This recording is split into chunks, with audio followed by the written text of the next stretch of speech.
Our next speaker, as Dr. Graf Radford has suggested, is Dr. Sanjay Bagaria. He joined Mayo Clinic in 2010. He's a general surgeon who specializes in advanced treatments for cancer.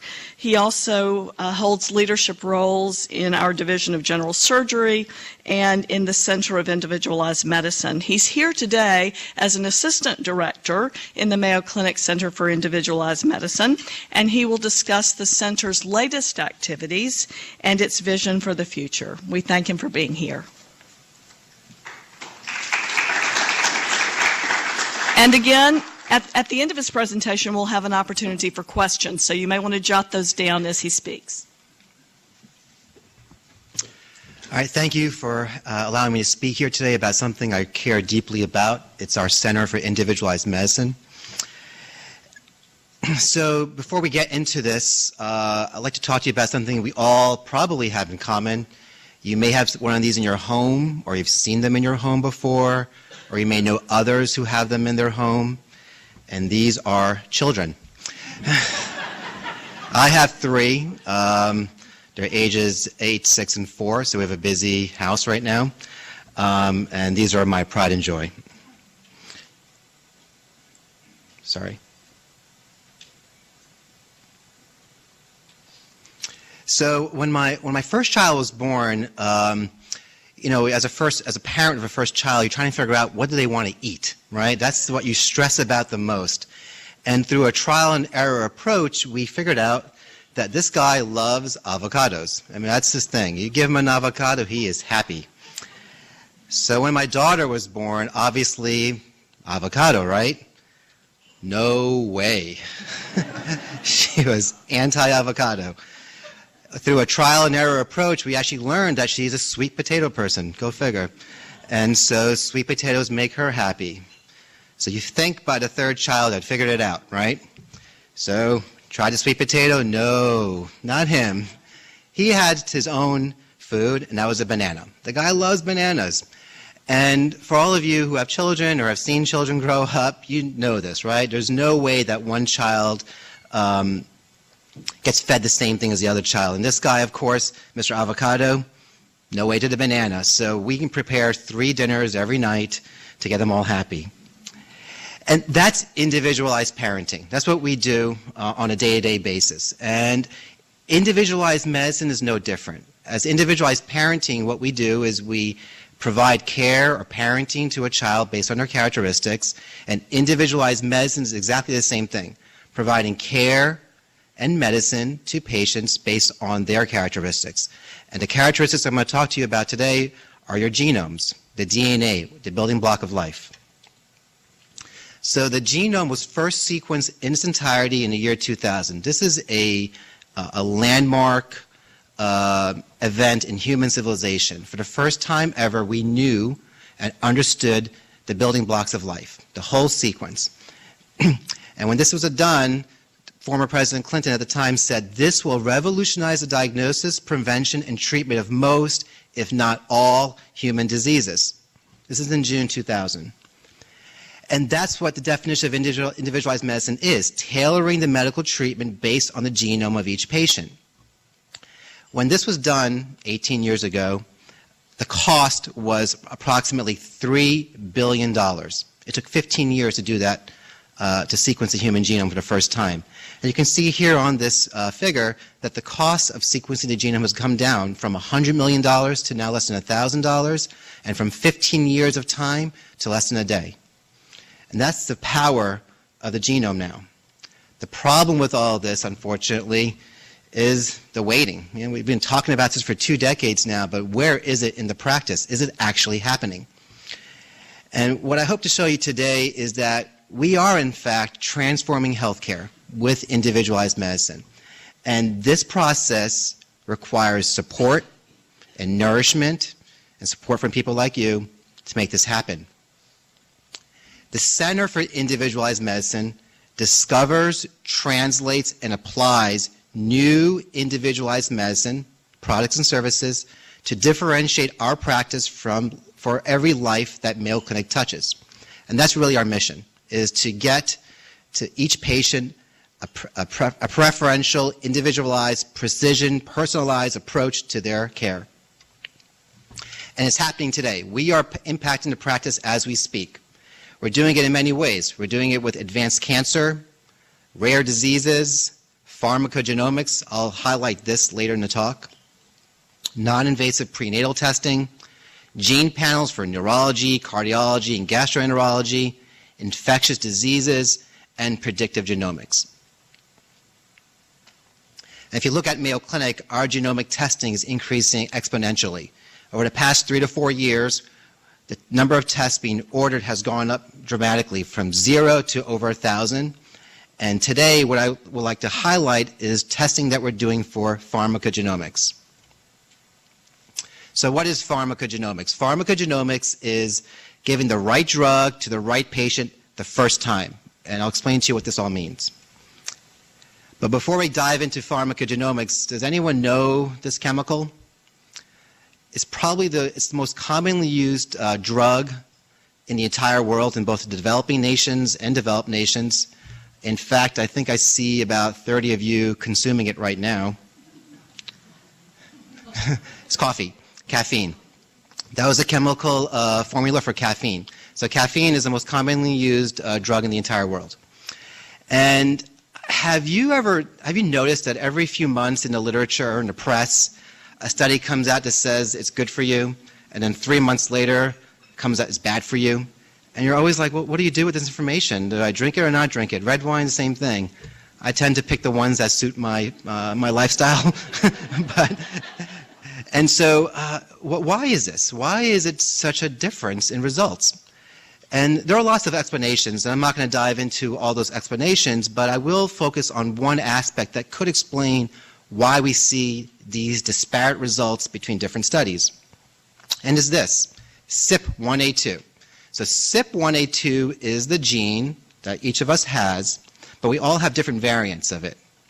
So how many in this room, when you drink a cup of coffee, it keeps you up? And in fact, you almost avoid caffeine. That's my wife. My wife, she drinks 1 cup, she's up all night. Those people, like my wife, are the ones that likely have the slow variant of this gene. What that basically means is that when they drink coffee, the caffeine goes into their body, doesn't get broken down very quickly. It lingers and stays around for a while. And that's why the effects are so powerful in those patients, because they have the slow variant of CYP1A2. Now, people like me, I drink 5 or 6 cups of coffee. I could drink a Mountain Dew before going to bed, and I'm knocked out. I can sleep. Well, there are lots of reasons to explain that, but one explanation that could explain it is this. I may have the fast variant of CYP1A2. What that basically means is that when I drink coffee or caffeine, my body breaks it down quickly. Right? So it's barely there. Within minutes, it's gone. So I may have the fast variant. And so this is a great study done. It was actually done in Costa Rica. They looked at 2,000 people who drink coffee or don't drink coffee, and they looked at how many cups of coffee they drink in a day. And they found people that drink no coffee, 2 to 3 cups, more than 3 cups. And then what they did was they found out which each person's CYP1A2 variant was. They tested them. All 2,000 patients got tested. And they found out who were the slow ones and who had the fast ones. And then they looked at the risk of heart attack. This is crazy. If you had the slow variant of CYP1A2, your risk for a heart attack was up by 36%. Think about that. 36%. You drink 2 to 3 cups of coffee a day, and you have the slow variant of CYP1A2, your risk for a heart attack is up by 36% compared to those who don't drink any coffee. Now, what about the fast ones? Down by 22%. It's almost the exact opposite. So this tells you that based on caffeine, which is the most commonly used drug in the world, that based on your CYP1A2 variant, your risk for a heart attack changes. This is pharmacogenomics in a nutshell, right? This is the easy one, but tamoxifen, Coumadin, metoprolol, Plavix, you name it, all of these drugs get metabolized differently for each one of us. And the dose that you may be on today, it may be the wrong dose. In fact, it may be a dangerous dose. And this is what we do in medicine. We take a trial and error approach with pharmaceuticals. And the problem with that is that what we do is we give you drugs, it doesn't work, then we try a different drug, and finally we figure it out over a few months or a year which drug works for you. And that costs money. It's also a waste of time. And if you look at the effectiveness of drugs, the vast majority of the time, the drugs that we give you don't work. They're ineffective. Look at antidepressants. 40% of the time, they don't work. Cancer drugs, 75%. Now, I'm not saying or claiming that pharmacogenomics is responsible for all of this, but it does have some role in these response rates. And if you look at the adverse drug reactions that we have in the United States, over 2 million hospitalizations, over 100,000 deaths, and over $100 billion in cost. So this is a serious problem that we face here in the United States. This is a nice clinical vignette that sort of highlights the impact of pharmacogenomics on the practice. It's a patient named Karen Daggett, and hopefully the video plays.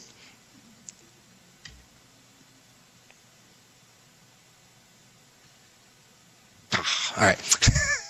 So in that video that was supposed to play, but I apologize, what it highlights is that Karen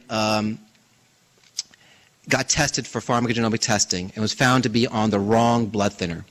And then from there, she recommended that 19 of her family members get tested. And what they found out was one of her sisters who had breast cancer was on the wrong drug for her breast cancer. One of her brothers who was taking pain medication for his back was on the wrong medication. And you can see this sequence of events that occurred after the patient was tested for pharmacogenomic testing.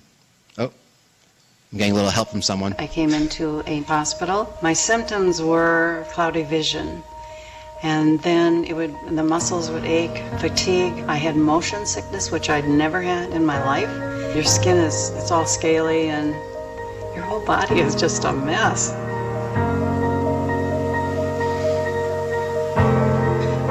And after 5 days, they ran everything that they could on me and said, "We have given up. You need to go back to Mayo where all your records are."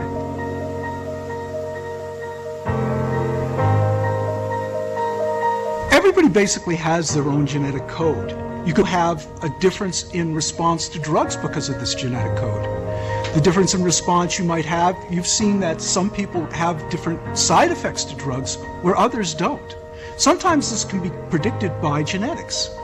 After I was tested, I wrote a letter to all my family and all those in my gene pool. Out of that grouping now, 19 more have been tested and positive for the 2D6.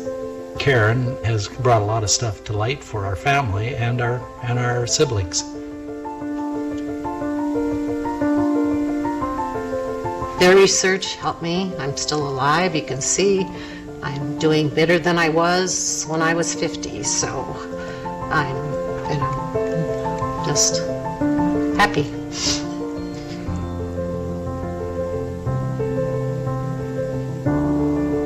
It works so well. I actually had to be on the lowest dose and then reduced to half a tablet. And my blood pressure has been phenomenal since. If everybody was tested, my God, you'd know these drugs will not work for you. Why waste the time and the effort and the money? And the people would feel better. They'd get some results.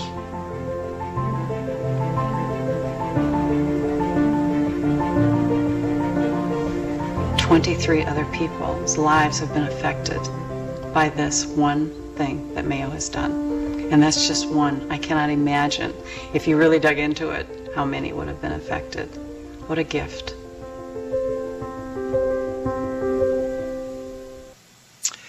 And so I think this vignette highlights a lot of important things about pharmacogenomic testing. And this is a quote from Ron, one of the brothers, who says, "What if everyone were tested? We wouldn't waste money, time, and the effort, and people would be better to get some results." And if you think about pharmacogenomic testing right now, what's happened in her story was that it was a reactive thing, right? Something bad was happening to her, and they got the testing done, and then they figured out why things were bad, and they corrected it. But really, the future of this, and this is where the help is needed, is to preemptively do this. You should get tested now. before bad things happen. So therefore, when things do occur, you get the right drug to you at the right time. And so, and I think that's where we're going with pharmacogenomic testing, is trying to get more preemptive here. No one in the country is really doing this on a routine basis. You know, Mayo Clinic, we're doing it, but we're already thinking about the next step. And this is the dawn of genomics. This is understanding how you can use your genome to influence your care. And this test is available. It's actually, there's a company called OneOme that offers this test. They do 22 genes over 300 drugs commonly used. It was first started at Mayo Clinic some years ago, and this kit's now available. And do you know how they do this kit? It's not a blood draw, it's spit. They swab the inside of your mouth, they collect that, and then 3 days later you get the results. So it doesn't even hurt you. But all the excitement, I always need to be a little bit careful about this, because you have to be always a little cautious when you get this much excitement at something. And you need to slow down for a moment and think about what we're dealing with. Lots of information. It's information overload. And so our job as the scientists and healthcare providers that use these types of tests is to understand the information, process it well, and make sure that it has utility for our patients. But interestingly, I don't think patients are waiting for us to figure it out. Up to now, about 12 million people have gotten some type of DNA test in the United States, and 7 million alone in 2017. And so this is happening. Whether you like it or not, it's there. And I love this quote. It says here that you can't be neutral on a moving train. And the moving train is genomics. It's genomic medicine. And the you is us, the healthcare providers that are providing this type of care. And so we have to embrace this technology and the information and just figure out the best and safest way to use it for our patients. Pharmacogenomics is just one aspect of SIM, and I wish there was more time to talk about this. There's a lot more we can talk about. What I've shown you today is just a tip of the iceberg. Every year in Rochester, there's a conference that's held on individualized medicine. It's a 2-day conference. So this is where all the experts gather to talk about it. This is the point. The reason why I'm showing you the slides is to express to you how in-depth and involved this concept is. Our programs, so we have a whole range of programs looking at individualized medicine here at Mayo, ranging from bioethics to biomarker discovery to education and training. When I think about the future of individualized medicine, there's a couple of things I think that are necessary. One is clinical trials. This is how we test to see whether something makes sense or not, and clinical trials is a way to do it. When you also look at the future, it's being stated by our politicians. This is a State of the Union address by former President Obama, where he announced the All of Us initiative. This was an exciting statement for all of us in precision or individualized medicine. That night he said, "Tonight I'm launching a new precision medicine initiative to bring us closer to curing diseases like cancer and diabetes, and to give us all access to personalized information we need to keep ourselves and our families healthier." As a result of this initiative, Mayo Clinic was awarded the grant to house all the biobank specimens. So 1 million Americans are going to volunteer. From those 1 million Americans, 35 million samples. Those are all being housed at Mayo Clinic, 75% in Rochester, 25% here in Florida. This is a picture of the biobank. So where are we going with individualized medicine? This is a running list that's always changing, but these are some of the things that I think we are sort of keeping our eye on and trying to get more involved with. Deeper into omics is basically doing analyses that are more intense than the analyses we do today. Integration with other concepts such as microbiology and macrobiology, wearable technology. If you have an iWatch or a Fitbit or a Garmin, imagine that telling you so much more than just your heart rate. Maybe imagine that telling you your sugar level after a meal. That's going to be happening in the next few years, I guarantee it. Hero genes, so, I don't have an Uncle Leo, but I have an Uncle Indian name of Leo, who's 95 years old, smokes, drinks, and yet they're 95 and super healthy. What's up with that? You know, how's Uncle Raj able to stay alive at that age? And analyzing his genes, I think, are the key to understanding what are hero genes. Liquid biopsies, clinical applications of the microbiome, so the gut inside your colon and small intestine can influence a lot of things. Big data mining and neural networks, using actually one of the oldest forms of individualized medicine, which is your family history. And of course, entrepreneurship. You know, you have to be able to engage entrepreneurs to make these things happen. So hopefully in the past few slides, I've shown you how hopefully individualized medicine is transforming healthcare, and that we're taking this promise seen 20 years ago when the genome was first sequenced now to practice. It's important to keep calm and take a step back and really analyze the information that we're getting out of all this. And know what you're asking for. I mean, there's a lot of information out there, and you don't want to be overwhelmed by this. I borrowed this slide from a friend. I thought it was the most, I had to use it somehow in this talk, so it's a great slide.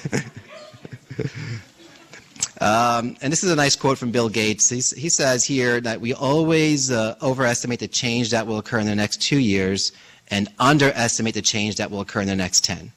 So don't let yourself be lulled into inaction. And that's the key thing here, is that with individualized medicine, you have to think the vision. You can't be focused on what's happening in the next year or two, but thinking about 10 years from now, because that's how the impact is made.